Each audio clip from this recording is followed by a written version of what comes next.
시청자 여러분 안녕하십니까? 11월 27일 수요일 인사드립니다. 박민영입니다. 안녕하세요. 이혜은입니다.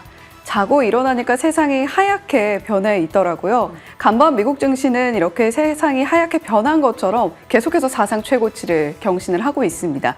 지금 나스닥뿐만이 아니라 다우존스 지수와 S&P 500 지수까지 계속해서 오름세를 보여주고 있는데 미국이 고관세 정책을 본격적으로 전개할 것이다 라는 전망과 함께 연말 쇼핑에 대한 기대감 그리고 소비 심리 지수가 개선되는 모습을 함께 나타내고 있는 것이 영향을 주고 있습니다. 하지만 그 안에서 종목별로 차별화는 계속해서 진행이 되고 있고요.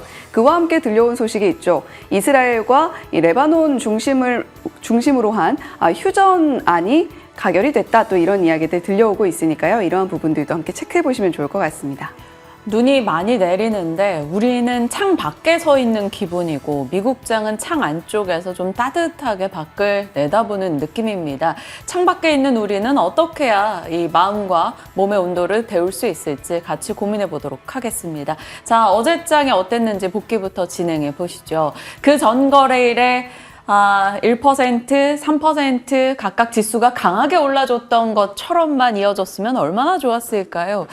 우리가 잠시 잊고 있었습니다. 맞다. 트럼프. 잠시 트럼프의 말이 한 2거래일 정도 잠잠했죠. 트럼프 대신 물론 일론 머스크의 말이 이슈가 되긴 했습니다만 그러다 보니 우리가 트럼프가 당선됐다라는 것을 잠시 잊을까 봐서 트럼프 측의 관세맨 부활 이슈가 다시 어제 등장했습니다. 코스피와 코스닥은 그 영향 속에서 0.5% 떨어졌죠. 트럼프 진영에서 취임 첫날 관세 부과를 예고했습니다. 중국의 10%, 멕시코, 캐나다 25% 추가 관세 안 이야기였죠. 이슈는 불법 이민과 마약 등의 좀 비경제적 이유였기 때문에 추가적인 이 부분에 대한 협상의 가능성은 열려 있습니다. 시장에서는 역시 관세맨의 부활이다. 그로 인해서 한국 증시가 과거 이 무역 분쟁을 겪을 당시 크게 밀려났던 것에 대한 우려 섞인 목소리를 내기도 했고요. 반면에 트럼프의 협상 스타일이 굉장히 강경하게 던져놓고 나서 그 뒤에 그것을 좀 풀어가는 스타일이기 때문에 이번에도 강력한 때리기에 첫 발언이었다 이렇게 보는 시각도 있습니다. 일단은 어제 그 부담감을 안고 갔고요. 그리고 일론 머스크의 유인 전투기보다 드론을 외치는 목소리가 영향을 주면서 섹터별로도 좀 극명하게 갈렸던 어제입니다. 어제 양지수는 외국인의 현선물 동반 매도 물량 맞아가면서 0.5%씩 빠졌고요. 그런 가운데 그나마 삼성전자로의 외국인의 매수가 유입된 것은 긍정적이었습니다. 삼성전자의 인사 관련해서 많은 소식 등이 쏟아지고 있는데 혁신의 움직임이 나올 수 있을까? 그 일부에 대한 기대감일까요? 일단은 어제 삼성전자에 대한 외국인의 매수세는 반가웠습니다. 자, 코스닥은 헬스케어 쪽에 투매가 있었는데 알테오젠이 그 중심에 있었죠. 어제 10% 밀리면서 그 전거래일의 상승분을 또 고스란히 토해내는 변동이 굉장히 커지고 있다는 걸 알 수가 있습니다. 그리고 2차 전지는 장 출발할 때 강하게 치고 나갔는데 후반 가서는 탄력이 조금 떨어지는 정강후약의 움직임이 있었네요.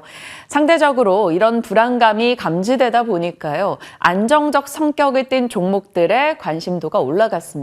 대표적으로 볼 수 있었던 건 어제 통신주였죠. 어제 이 시간 이제 통신주에 대한 하나증권의 내년도 주도 섹터가 될 수 있다라는 보고서가 업데이트됐다 이렇게 언급을 드렸었는데 하나증권의 보고서 영향도 있겠지만 또 연말이다 보니까 배당 시즌 통신 섹터에 대한 관심도가 올라가고 있습니다. KT, LGU+, 52주 신고가를 기록했고요.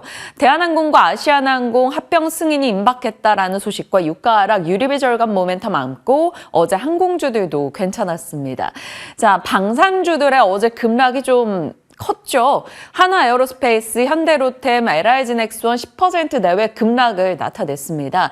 일론 머스크가 유인 전투기보다는 무인기인 드론이다라는 발언의 영향이 좀 연결된 것 같고요. 국방 예산 삭감에 대한 우려 그리고 무엇보다 중동 휴전에 대한 이슈가 있었기 때문에 단기적으로는 이 정도의 하락폭이 좀 컸긴 합니다만 어느 정도 하락은 예상할 수가 있었던 내용입니다. 자, 반대급부로 방산 쪽이 밀리면서 드론에 대한 언급이 있었기 때문에 드론 쪽이 좋았습니다. 어제 연결고리로 드론에 대해서 살폈었죠. 드론 관련한 종목들 상당히 좋은 흐름이 있었고요. 재건주들도 일부 시세가 있었습니다. 재건 쪽에서는 어제 대동금속이나 HD현대건설기계, 진성TC 등의 종목으로 조금 더 압축되는 분위기였으나 장중에 꼬리들이 많이 달렸다는 점에서 정말 엄청난 트레이딩이 진행됐었구나라는 걸 확인할 수 있습니다.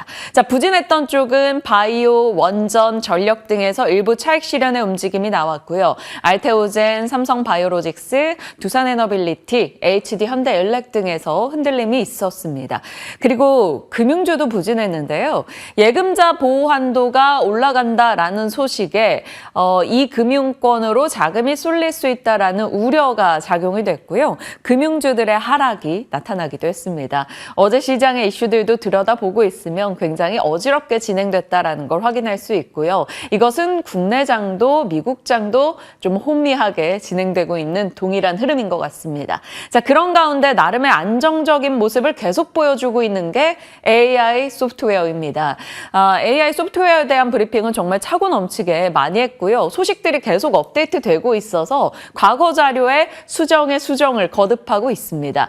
전체적인 궤는 동일합니다. 하드웨어에 대한 여러 가지 규제나 관세 등등의 부담감, 피크아웃에 대한 논란 등이 있는 가운데 이제는 AI 적용 수익화에 대한 기대감이 올라가서 소프트웨어가 주목받고 있고 기업들이 투자를 하고 있고 거기에 트럼프의 규제 완화 모멘텀도 안고 있다. 일론 머스크가 의료 AI 이쪽에 힘을 실어주는 발언을 하기도 했었고요. 그런 소식 등이 계속 전해지고 있는 가운데 일론 머스크의 챗봇으로의 질병 진단 이슈, 아마존, 애플 시리, 또 국민의힘에서 AI 3대 강국 도약 특위를 구성했다라는 소식 등도 어제 추가됐죠. 그러면서 AI 적용의 시대, AI 소프트웨어 종목군들이 어제장에서도 추가적인 강세 흐름을 나타냈습니다. 이 부분에 대한 브리핑은 전일했기 때문에 넘어가도록 하겠습니다. 어제 시세를 볼까요? AI 적용의 시대에서 종목군들이 계속적으로 확산돼 간다라고 말씀을 드렸었죠. 처음엔 엠로를 중심으로 강세 흐름을 기록했다가 루닛이 받아들어서 루닛이 다른 의료 AI 종목으로 옹기 확산을 이뤄냈습니다. 어제 이 시간 루닛이 대장으로 가게 된다면 거래가 좀 가볍게 될 수 있는 3빌리언에 대한 언급을 드렸어요. 만약에 루닛이 크게 훼손된다면 이 종목도 같이 흔들릴 수 있다라는 가능성이었고요. 다만 루닛이 자리를 지켜주고 굳건했기 때문에 3빌리언이 어제 상한가로 끝이 나기도 했습니다. 가볍게 트레이딩 종목으로 많이 거론이 되고 있기 때문에 또 신규 상장주이기 때문에 이런 특성이 있었다 이렇게 보시면 되겠고요.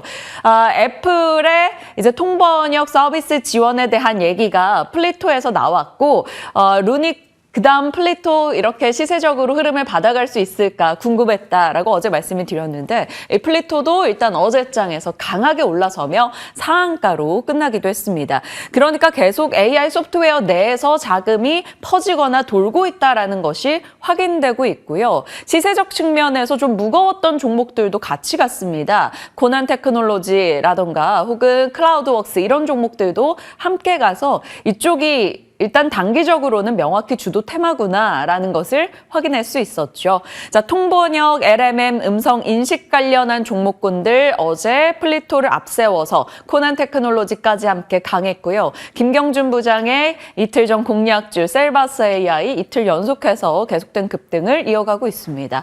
업무용 솔루션 클라우드 쪽에서는 엠로, 한글과 컴퓨터, 더존 비주원 강하기도 했고요. 딥페이크에서 클라우드웍스 있었고요. 의료 AI에서는 앞서 봤던 3빌리언 그리고 루닛도 일단 3% 상승으로 계속된 자리를 지켜내고 있습니다. AI 소프트웨어 쪽에 정석적인 순환매가 일어나고 있죠. 처음에 기업 소프트웨어에서 의료 AI로 그다음에 언어 관련한 소프트웨어 쪽으로 이렇게 분위기가 퍼져나가고 있고요. 전일 대다수의 종목에 조금 고르게 거래량이 분포되는 것을 확인할 수가 있었습니다.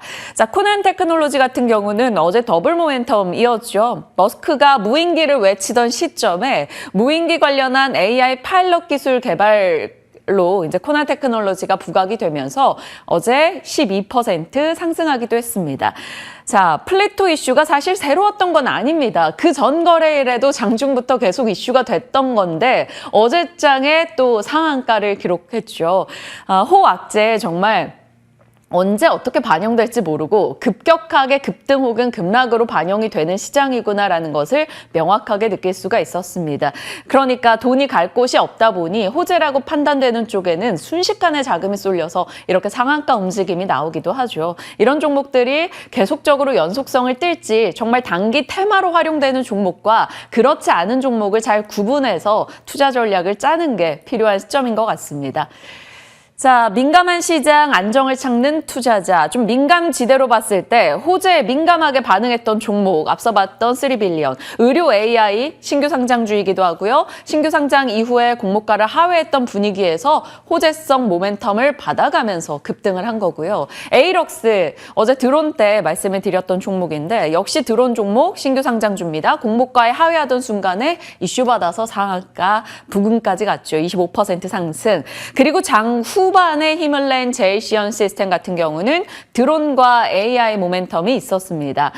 AI 쪽 이슈는 잠시 후에 살피겠고요. 어제 장 후반에 2시경이었나요? 호재성 이슈가 더해지면서 갑작스럽게 시세가 북었고 상한가로 끝이 났습니다. 어제 시세 지금 화면에 같이 등장을 하고 있네요. 어제 종가로는 4,700원, 2시경의 이슈와 함께 상한가 진입이 됐습니다. 자, 이렇게 민감하게 반응하는 종목군들이 있고요. 이 변동을 따라가지 못하겠는 이들에게는 안정적인 지대를 찾고자 하는 욕구가 생길 수밖에 없습니다. 그래서 안전지대로는 KT 흐름을 한번 열어볼 텐데 꾸준하게 올해 상승세를 기록해주고 있습니다. 어제도 1% 상승세, 장 마감 이후에는 계열사 이너텍에 대한 매각 추진 이슈가 있었고요. 지역 난방공사 같은 이런 유틸리티 쪽에 최근에 하반기 들어서 요금 인상 이슈 등이 겹치면서 분위기가 좀 괜찮아지고 있죠. 역시나 지역 난방공사도 어제 5% 상승하며 최근에 나쁘지 않은 시장 대비 나쁘지 않은 흐름을 기록하고 있습니다. 명확하게 지대가 갈리고 있어서 내가 트레이딩을 하면서 이런 민감한 대응이 가능한 분들이라면 그런 쪽 종목들을 발굴해야 되는 것이고 그렇지 않은 분들이라면 안전지대에서 관심을 두고 조금 야금야금 갈 수 있는 종목을 찾아보는 데 집중해야 될 것 같습니다. 자, 오늘의 연결고리는 앞서 이슈를 받아서 AI 소프트웨어 쪽 일단은 더 추가적으로 봐야겠죠.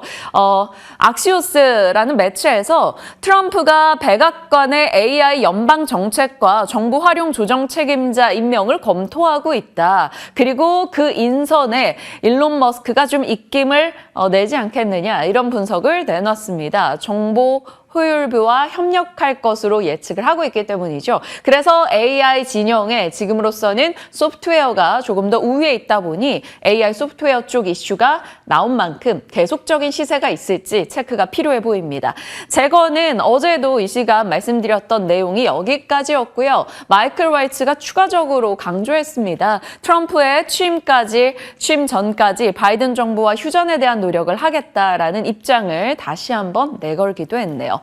자, 드론은 어제 장중에는 이 휴전 이슈, 머스크 발언 등의 방산이 내리고 드론이 올라가는 흐름 앞서 말씀을 드렸었는데 장중에 유럽권에서도 러시아의 드론에 지원을 한 중국 기업들에 대한 제재 가능성이 거론이 됐고요. 또 중국의 신형 드론이 굉장히 위협적이다 이런 보도 등이 있었습니다. 그래서 드론 쪽 이슈가 계속되고 만약에 제재가 들어갈 경우 한국에 대한 수액이 돼 단발적으로라도 시장에 통용이 될지 기대를 해볼 수 있는 거죠. 어제 에이럭스 급등했고 네온테크, 제이시언 시스템, 코콤, 한컴, 위드 등의 종목 상승 흐름 있었죠. 앞서 AI 소프트웨어와 이제 무인기 쪽 이슈가 같이 붙은 코난 테크놀로지도 올랐고요.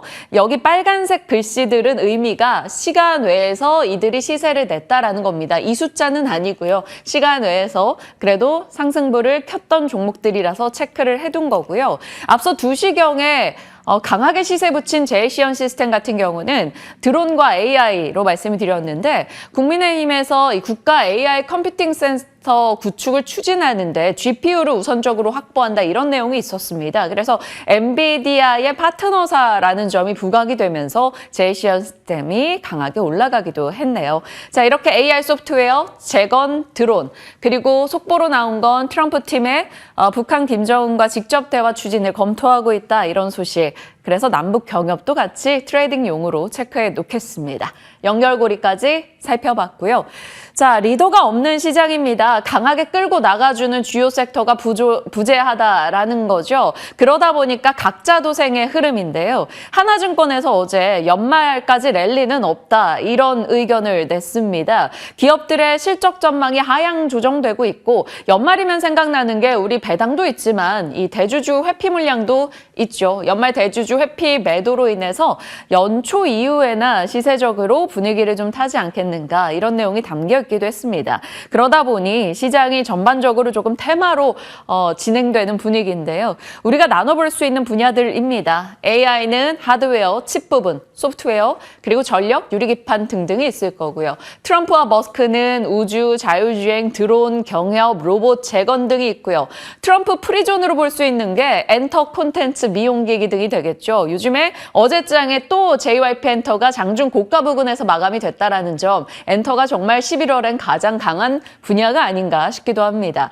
수출주는 전력, 화장품, 자동차, 조선, 반도체, 음식료 체크할 수 있고요. 중국에서는 여행, 항공 이런 소비단들, 지금 안정감을 느끼는 투자자들은 배당, 통신, 유틸리티 쪽을 찾고 있고요. 금리나 규제, 트럼프 리스크에 좀 영향을 받고 악재성으로 해석되는 게 2차 전지, 바이오, 반도체, 신재생이 되겠습니다.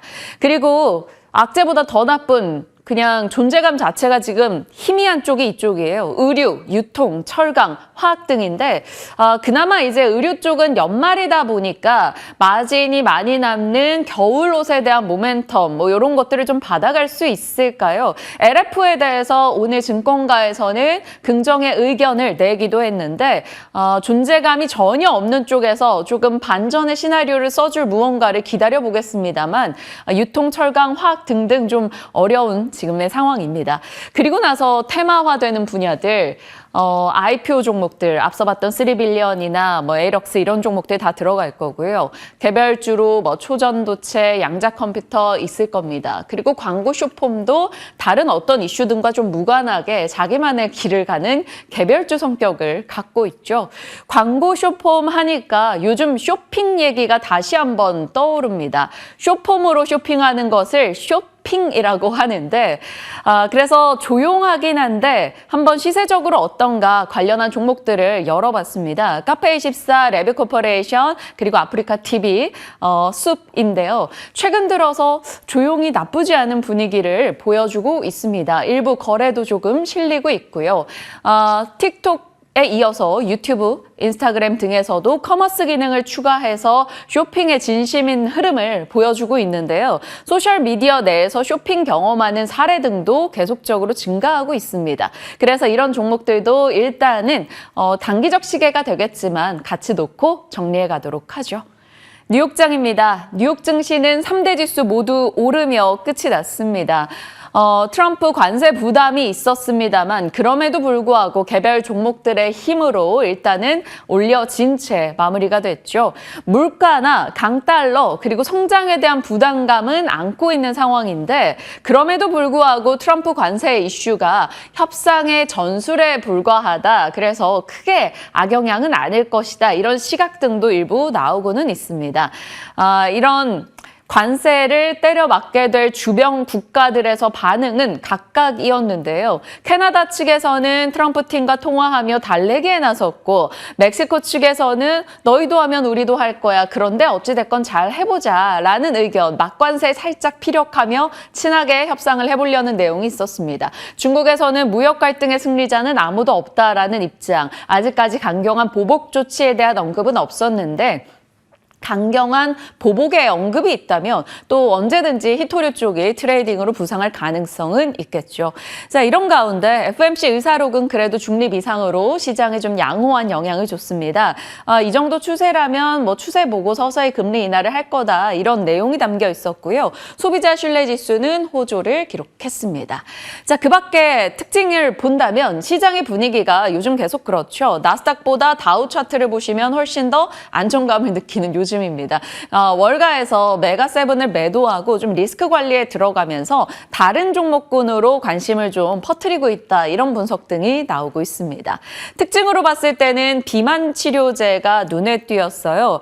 비바니 메디컬이나 일라이릴리, 바이킹 테라퓨틱스, 노보노디스크 등의 비만 치료제 관련한 종목들의 강세가 있었고요. 바이든 행정부의 지원 이슈가 있었는데 잠시 후 살피겠습니다. 그리고 암제는 4% 빠졌습니다. 피하 주사 비만 치료제에 대한 기대감이 있었는데 이 체중 감량 결과를 공개했더니 경쟁사 대비 조금 부족한 것 같다라는 실망감이 반영이 됐고요. 장중에 10% 정도 빠지기도 했었습니다. 일단 4% 하락으로 끝이 났네요. 트럼프의 주변국 때리기 움직임에서 타격을 받을 것으로 우려되면서 반도체, 자동차 진영이 흔들렸습니다. 필라델피아 반도체 1%대 하락이었고요. GM 9%, 포드, 스텔란티스, 토요타 이런 종목들이 전방위적으로 떨어졌네요.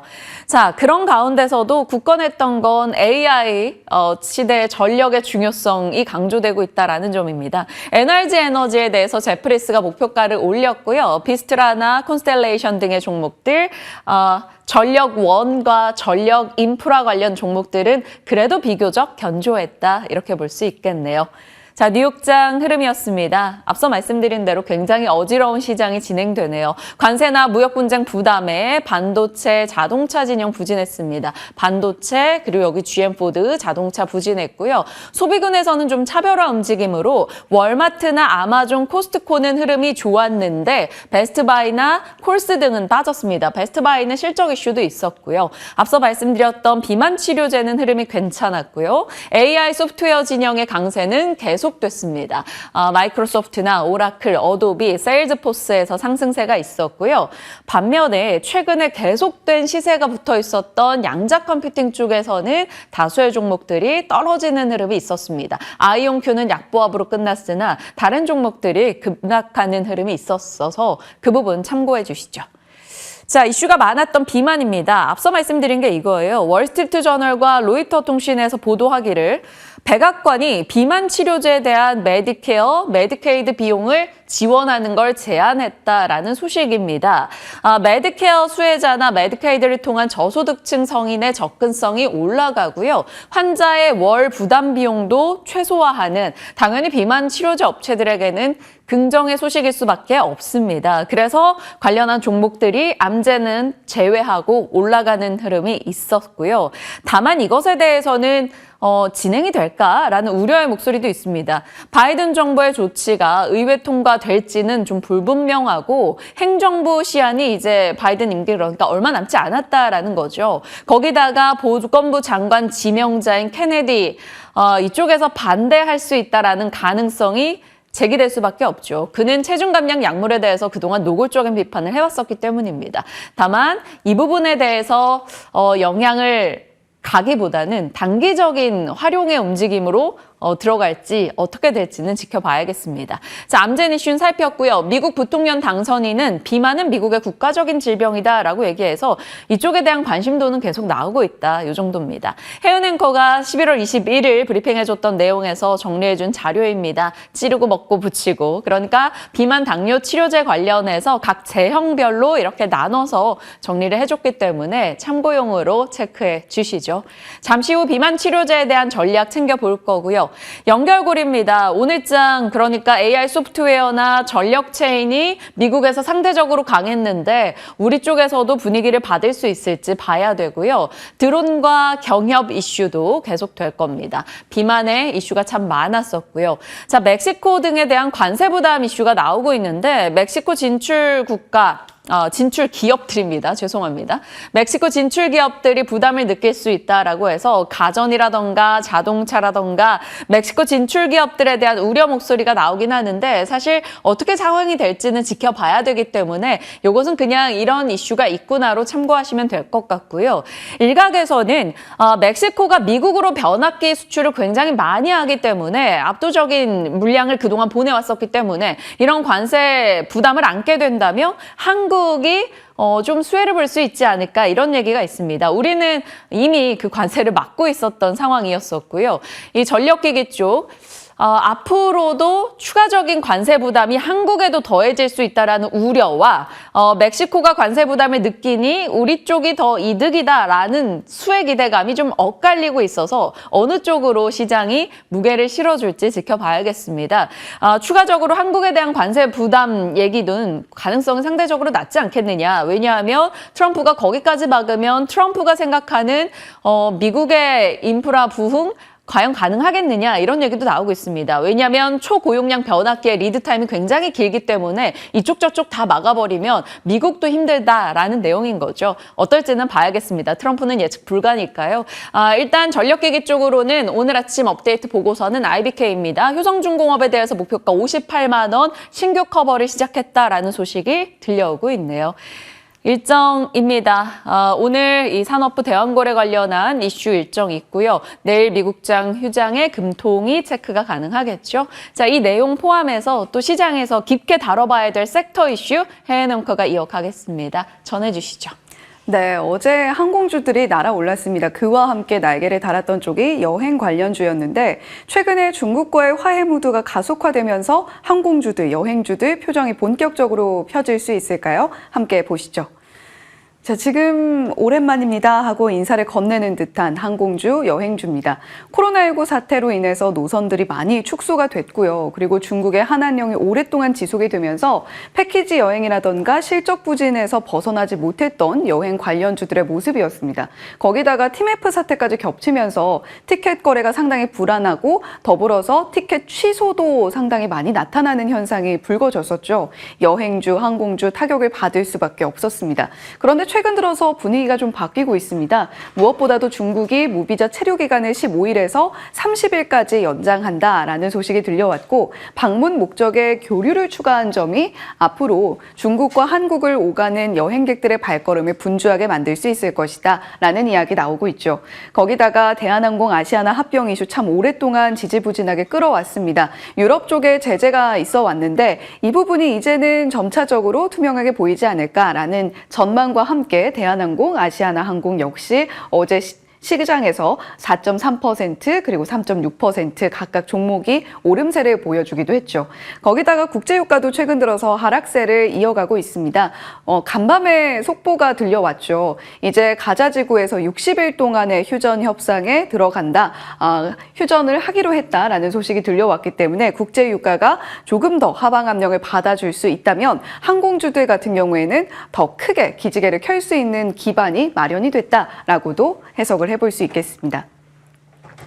지금 한국과 중국을 오가는 방문객들의 걸음걸이를 좀 집계를 해본 자료입니다. 한국에서 중국으로 방문을 하고 있는 방문객 수는 2019년도에 이렇게 좀 크게 모습을 나타냈고요. 그 이후에 2020년부터는 중국에서 통계를 제시를 하지 않게 됐습니다. 이에 따라서 좀 급감하는 모습 그리고 코로나19도 영향을 미쳤겠죠.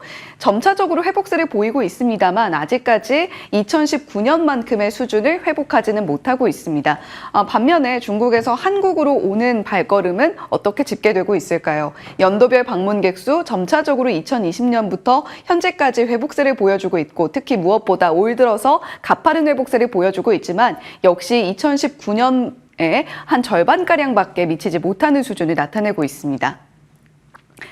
이렇게 중국에서 한국으로 문을 두드리고 한국도 역시 중국으로 향하는 발걸음이 가속화된다라고 한다면 앞으로 우리가 조금 더 지켜볼 만한 쪽은 여행 관련주들이 아닐까. 그리고 참 오랫동안 빈집이었습니다. 빈집은 두드려서 안에 계십니까 하고 물어봐야겠죠. 지금 현재 빈집을 찾는 발걸음들은 상당히 분주해 보이는 것이 사실입니다. 트립닷컴은 11월 2일부터 8일 사이에 중국 항공권 예약이 전주 대비 100%나 늘어났다라는 집계 전하고 있고요. 하나투어의 경우에도 3분기 실적 들여다보니까 중국행 패키지 여행객 수가 YOY 기준으로 112%가량 늘어났다. 분기 기준으로도 19% 상승하는 모습 보여줬다라고 전하고 있습니다.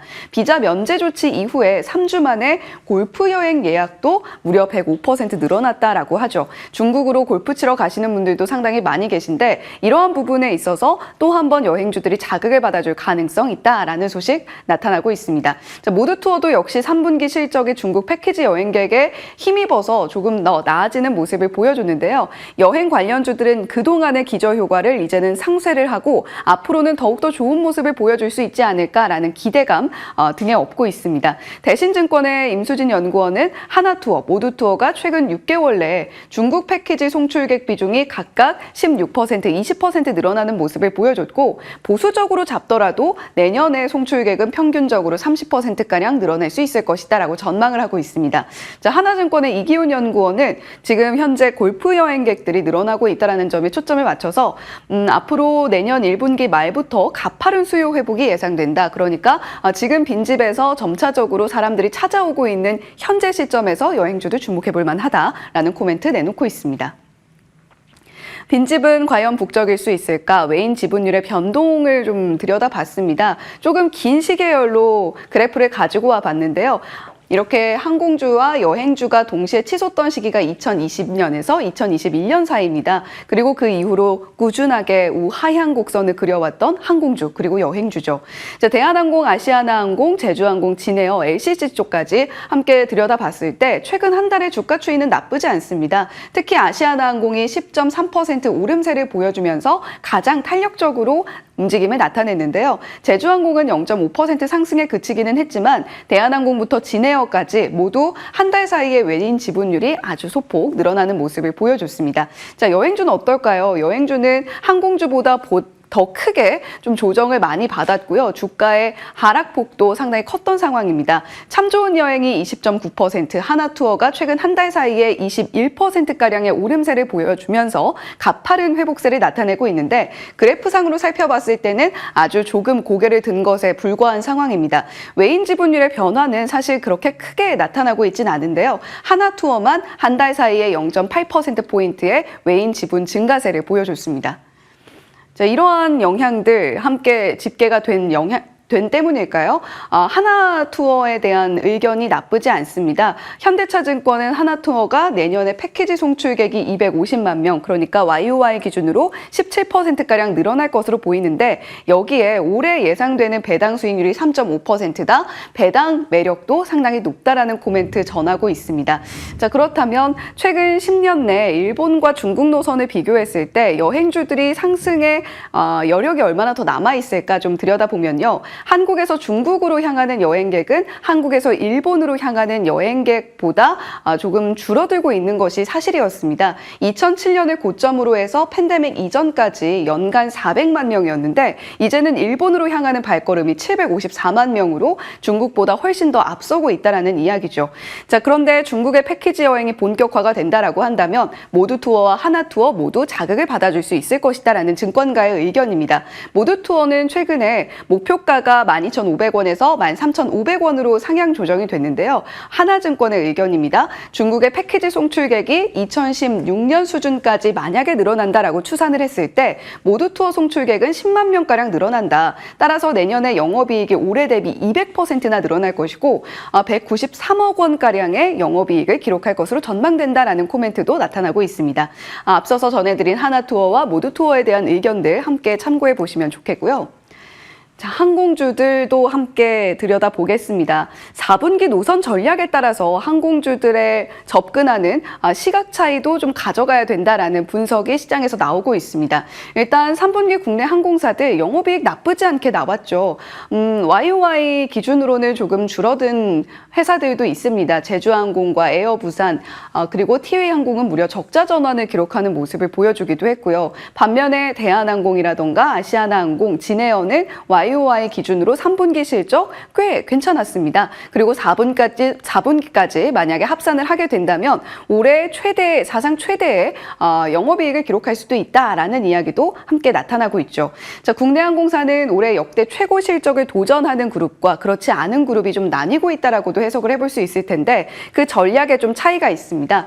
일본과 중국 중심으로 노선을 증편하고 있는 쪽은 실적 개선에 대한 기대감이 조금 더 크게 나타나고 있고요. 반면에 유럽 노선 취향에 도전을 했던 티웨이 항공 이번에 적자로 전환한 모습에서도 들여다볼 수 있듯이 좀 비용에 대한 부담이 있습니다. 거기다가 4분기의 유럽 노선은 대표적인 비수기로 분류가 되고 있기 때문에 티웨이 항공을 바라보는 4분기의 시선도 그다지 긍정적이지는 않다라는 부분 체크해 보시면 좋겠고요. 최근 6개월 추이로 WTI 원유 선물의 추이입니다. 한 11%가량의 하락세를 그리고 있고 거기다가 휴전 소식도 들려온 만큼 항공주가 가지고 있는 매크로적인 환경은 그래도 좀 나아졌다라는 부분 함께 들여다보시면 좋겠네요. 자, 대한항공과 아시아나 합병은 이르면 이번 주에 종결이 될 전망인데 대한항공이 신고가를 기록하고 있다는 점도 함께 들여다보시면 좋겠네요.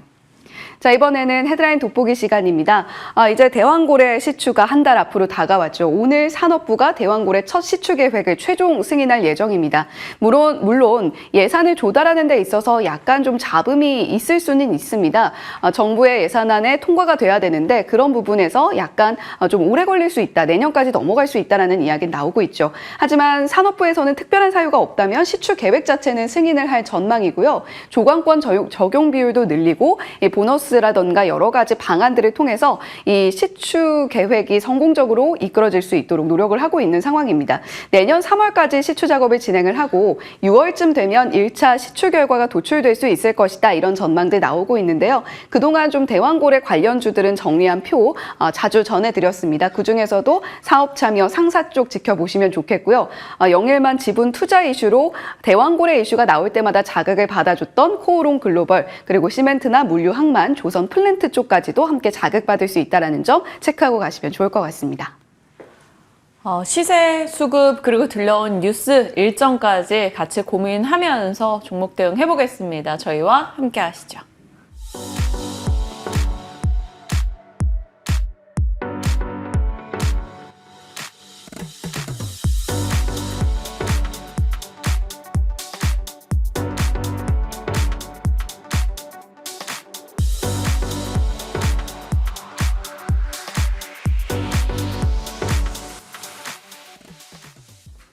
눈이 펑펑 오는데 그 길을 뚫고 이 자리에 와주셨네요. 이주호 본부장님 인사 나누겠습니다. 어서 오세요. 네, 안녕하세요. 네, 너무 감사드립니다. 지금 이 시장을 본부장님은 어떻게 헤쳐나갈지 어떤 전략을 세우실지 궁금합니다. 트럼프 관세맨이었다는 걸 다시 한번 상기해주는 어제 이슈가 있었고요. 그런 가운데에서 점점 테마화되고 있는 장입니다. 전략 궁금해요.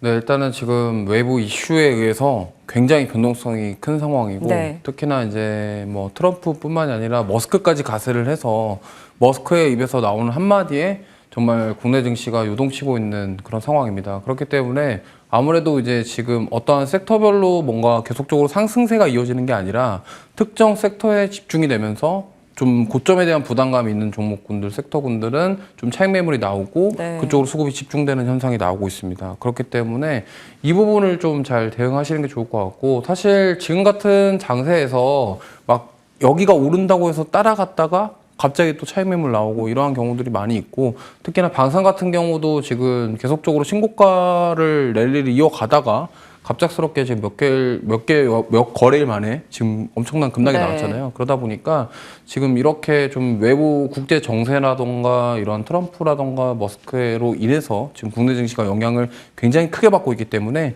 이런 점들을 꼭 잘 체크하시면서 대응하시는 게 중요하다. 그러면 보수적으로 좀 대응할 필요가 있다. 이 말씀을 드리고 싶습니다. 리스크 관리하며 보수적인 대응을 하던가 아니면 정말 트레이딩 이슈에 좀 걸맞게 빠른 기민한 대응을 하는 종목들을 추려서 대응을 하던가 뭐 투자자들도 선택의 순간일 겁니다. 이슈를 그럼 추적을 해보죠. 전체적인 시장은 리스크 관리 보수적으로 대응하되 그러면 각 섹터로는 어떤 전략을 짜야 되는지 나눠보겠습니다. 비만 치료제가 밤사이 뉴욕장에서 이슈가 많았습니다. 바이든 행정부 이슈 있었고 암제네 개별 이슈 뭐 등등의 소식이 있었는데 이 비만 치료제들도 최근에 좀 급변동을 많이 보였단 말이죠. 네. 그래서 관련 종목들에 대한 대응을 어떻게 하면 좋을까요?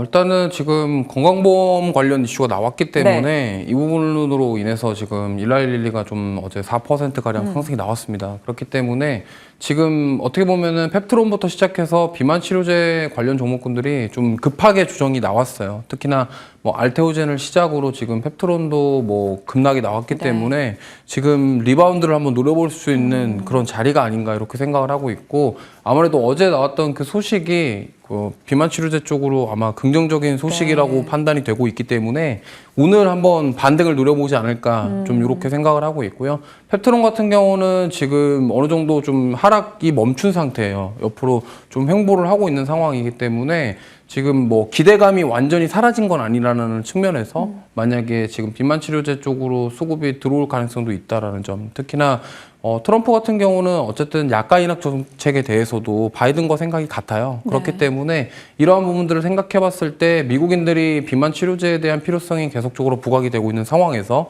그런 쪽으로 정부에서 움직이고 나온다. 그러면 트럼프까지도 이러한 흐름들이 이어질 수 있다고 한다면 지금 반등할 수 있는 여력은 충분히 있다라고 보고 있습니다.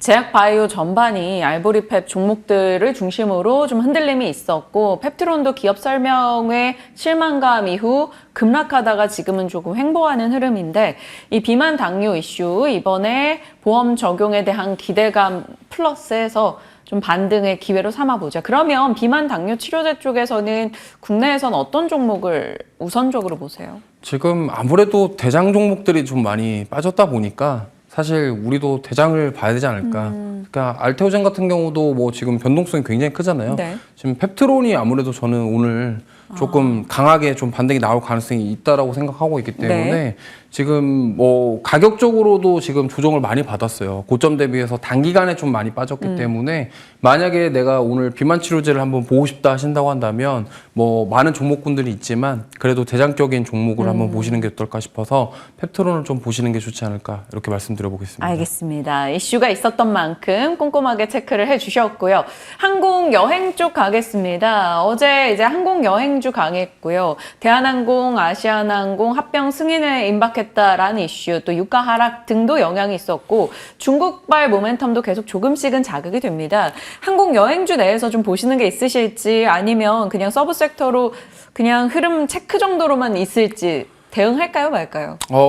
저는 괜찮다고 생각해요. 특히나 이제 항공 여행 둘 다 괜찮고요. 뭐 사실 둘 중에 뭐가 더 좋냐 하면은 뭐 우열을 가리긴 좀 어렵다라고 생각을 합니다. 왜냐하면 국제 유가가 지금 하락하고 있고 네. 그 다음에 지금 이스라엘이랑 레바논 휴전 합의가 새벽에 뉴스가 나왔더라고요. 네. 그러면서 국제유가가 또 계속적으로 70달러 밑으로 하회하고 있는 상황이기 때문에 아무래도 국제유가가 내려온다라는 측면은 항공주들 입장에서는 수익성에 대한 부분들이 개선될 수 있는 여지가 충분하기 때문에 항공주는 이런 부분들이 좋고 근데 그런 상황에서 지금 아시아나랑 대한항공 합병에 대한 결정까지 이런 모멘텀들이 있기 때문에 항공주도 좋고 근데 네. 또 여행 쪽을 보자고 한다면 당연히 여행은 항공이랑 밀접한 연결이 있는데 지금 중국 비자 관련해서 기간 연장 이게 저는 굉장히 여행 수요를 자극하고 있다라고 네. 생각을 하고 있거든요. 그러다 보니까 지금 뭐 항공이든 여행이든 양쪽 다 지금 긍정적인 상황입니다. 모멘텀들은 가득 차 있는데 이 중에서 두 가지 섹터 중에서 뭐가 딱히 좋다 이렇게 뭐 하기보다는 사실 굳이 꼽자면은 항공 쪽이 아무래도 뭐 계속 주가에 대한 영향이 아무래도 그런 국제 유가라던가 수익성에 대한 부분이 직접적으로 클 것이다라고 생각을 하고 있고요. 특히나 이제 LCC 같은 쪽 이런 쪽이 저는 좀 추가 상승 여력이 충분히 있다라고 생각을 하고 있기 때문에 진에어 제주항공 어제 흐름 괜찮았었는데 LCC 탑픽은요? 네, 저는 뭐 LCC 중에 탑픽은 제주항공 생각하고 있고 아무래도 화물에 대한 서비스를 하고 있기 때문에 그러한 측면에서 지금 유가의 하락이 지금 굉장히 큰 영향을 줄 것 같아요. 그 수익성에 대한 부분에. 그래서 4분기 실적뿐만이 아니라 내년에도 이러한 흐름들이 긍정적으로 이어질 가능성이 높기 때문에 뭐 대한항공이라던가 아시아나항공 같은 경우는 아무래도 대형주다 보니까 네. 변동성 자체가 좀 적거든요. 물론 신고가 영역이기도 하고요. 그러다 보니까 오히려 좀 차선책으로 LCC 쪽에서 제주항공이 좀 낫지 않을까 이렇게 말씀드리고 싶습니다. 네, 항공이나 여행 모두 중립 이상의 의견인데 그 가운데서 항공주에 조금 더 우위를 주셨고 또 그 안에서 LCC, 제주항공 압축해 주셨습니다. 자, 여행항공까지 체크했고 이제 드론과 방산으로 가볼게요. 머스크의 발언이 계기가 되면서 또 휴전 소식이 들려오면서 방위산업 종목들이 대형주 크게 내렸습니다. 어제 10%씩 급락이 나왔고요. 반대로 이제 드론 종목들이 상대적으로 가벼운 데다 머스크 이슈가 됐다 보니까 어제 올라갔어요. 방산주의 하락을 기회로 삼아볼까요? 아니면 좀 더 떨어져 있어야 될까요? 또 그리고 드론주는 대응을 해볼까요? 말까요?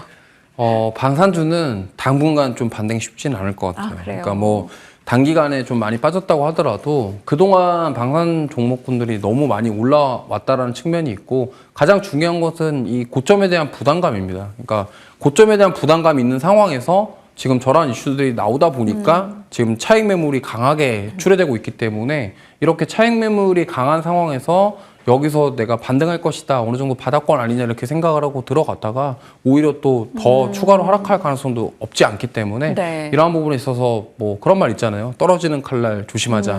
네, 그런 측면에서 봤을 때 방산 쪽은 좀 약간 당분간은 좀 더 지켜보셔야 될 것 같고요. 네. 오히려 만약에 그거에 대한 대체제로 드론을 본다 하신다고 한다면 아무래도 지금 머스크가 이러한 얘기들을 쏟아낼 때마다 머스크 트레이딩이라는 말도 생겼어요. 그래서 머스크 관련 종목군들이 굉장히 강하게 움직이고 있고 사실 어제 네온테크도 좀 급등이 나왔었거든요. 네. 그러다 보니까 오히려 만약에 내가 좀 방산은 빠지지만 그 대체제로 좀 드론을 본다 하신다고 한다면 중장기로 보기에는 조금 부담스럽고 좀 단기적으로 트레이딩 관점으로 접근하시면은 오늘 만약에 그 머스크 소식으로 인해서 좀 추가적으로 급등이 나올 수도 있지 않을까. 그래서 드론 관련주들은 근데 머스크 말이 틀린 말은 또 아니거든요. 네. 생각해보면. 최근에 드론으로 네. 좀 분위기가 많이 몰려 그렇죠. 있었죠. 네. 그러다 보니까 아무래도 만약에 드론으로 좀 무기라던가 무기화시키고 이런 것들이 지금 계속적으로 나오고 있기 때문에 전투기가 너무 비싼 건 맞거든요. 그러다 보니까 그거를 대체할 만한 좀 전투기보다는 정말 저렴하고 그거에 대체제가 될 수 있는 드론이 부각받을 수가 있기 때문에 이 부분들은 사실 좀 뭐 중장기로 끌고 가시기보다는 좀 머스크 이슈로 인해서 지금 변동성이 있는 만큼 트레이딩 관점으로 접근해 보시는 게 좋을 것 같습니다. 네. 참 일론 머스크는 이제 인력의 효율화를 많이 고민하는 것 같아요. 그가 꿈꾸는 모든 산업이나 내뱉는 모든 발언이 그런 쪽과 연결이 되네요. 그러면 드론 쪽은 이슈 측면에서는 당연히 길게 볼 수 있는 방향이고 주가 측면에서는 단기적으로 접근해 볼 만하다라고 얘기를 주셨는데 뭐 제이시언도 있을 거고요. 뭐 베셀, 코코, 뭐 네온테크, 뭐 에이럭스 등등의 종목이 있습니다. 대응을 해본다면 단기적 메리트는 어디에 있다고 보십니까? 지금 어제 힘을 보여줬던 네온테크 쪽이 좀 가능성이 있지 않을까. 왜냐하면 지금 국내 증시 분위기가 가는 종목들만 좀 강하게 가요. 그러니까 네. 대장 종목들이 정말 더 강하게 올라가는 모습을 보여주고 있기 때문에 만약에 추가 상승을 노려본다면 네온테크 쪽이라고 생각하고 어제 드론 관련주 중에서 움직이지 않은 종목군도 있어요. 베셀 같은 경우는 어제 안 움직였거든요. 네. 그러다 보니까 이 종목 안에서도 차별화가 좀 분명하게 나눌 거기 때문에 좀 힘이 있는 종목군들 위주로 보시는 게 좋을 것 같습니다. 네. 자, 이렇게 시장의 이슈 측면에서 이주호 본부장님과 이야기를 풀어봤고 이주호 본부장님을 저희가 이렇게 한 번씩 모시는 것은 중간중간 와주실 때마다 수익이 굉장히 좋기 때문입니다. 말씀 주셨던 종목들 중에서 뭐 방위산업주, 대형주들도 잘 말씀 주셔서 단기간에 큰 상승을 과거에 오셨을 때 주시기도 했고 성강밴드 등도 언급해 주셨던 기억이 있고 한데 오늘은 동성화인텍입니다. LNG 쪽 모멘텀을 보고 계시는 거네요. 네, 저는 이 LNG 운반선이 지금 여기서 끝날 것 같지는 않아요. 왜냐면 주력 선종으로 자리 잡을 가능성이 높습니다. 네. 최근에 이제 하나오션이라던가 HD 현대중공업 같은 경우가 MRO 관련해서 굉장히 상승이 많이 나왔어요. 근데 지금 보면은 트럼프의 그런 에너지 정책과 관련해서 보면은 이러한 화석연료 개발 네. 이런 것들이 당연히 수혜를 볼 가능성이 높고 특히나 그런 것들을 개발한다 그러면 LNG 운반선에 대한 수요가 커지고 내년에 주력 선종으로 자리 잡을 가능성이 높기 때문에 그거 안에 들어가는 필수 소재인 본행제가 본행제. 저는 가치가 있을 것이다라고 생각을 해서 이쪽 보시면 좋을 것 같습니다. 목표가는 어느 정도 보십니까? 네, 목표가는 17,500원 정도로 좀 지금 어차피 신고가 영역이거든요. 네. 근데 추가적으로 박스권이 굉장히 길었기 때문에 여기서 돌파가 나오면은 충분히 저 가격대까지는 한번 노려볼 수 있지 않을까 이렇게 생각을 하고 있습니다. 네, 손절라인 12,500원 저희에게 주셨고 목표가 17,500원 동성 화인텍 체크해 두겠습니다. 자, 오늘 SP인베스트 이주호 본부장님과 전략 챙겼습니다. 고맙습니다.